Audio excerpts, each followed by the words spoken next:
The Paperboy. Story and paintings by Dave Pilkey.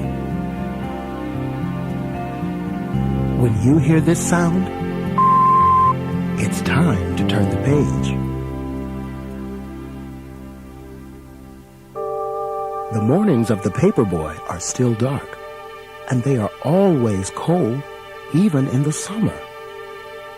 And on these cold mornings, the Paperboy's bed is still warm, and it is always hard to get out, even for his dog.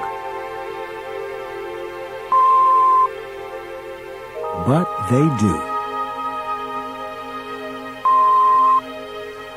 And softly, they step down the quiet hall, past the door where the Paperboy's father and mother are sleeping, past the door where his sister is asleep,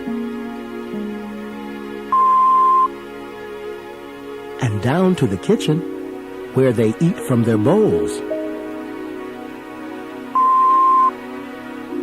and out to the garage where they quickly fold their papers, snapping on green rubber bands and placing them in a large red bag.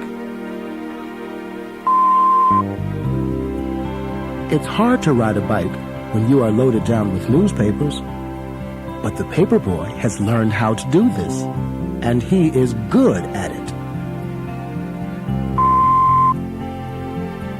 The Paperboy knows his route by heart, so he doesn't ever think about which house to pedal to. Instead, he is thinking about other things, big things, and small things, and sometimes he is thinking about nothing at all. His dog, too, knows this route by heart.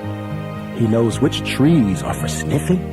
He knows which bird baths are for drinking, which squirrels are for chasing, and which cats are for growling at. All the world is asleep except for the Paperboy and his dog. And this is the time when they are the happiest. But little by little, the world around them wakes up. The stars and the moon fade away, and the skies become orange and pink. And when the Paperboy has delivered his last newspaper, he and his dog race home, and his empty red bag flaps behind him in the cold morning air. Soon they are back home. It is still dark inside, but the sounds of morning are all around. His father and mother are awake and talking softly in their bed, and his sister is downstairs watching Saturday morning cartoons. And back inside his own room, the Paperboy pulls down his shade and crawls back into his bed, which is still warm. And while all of the world is waking up, the Paperboy is going back to sleep, and his dog is sleeping too. Their work is done. And now is the time for dreaming.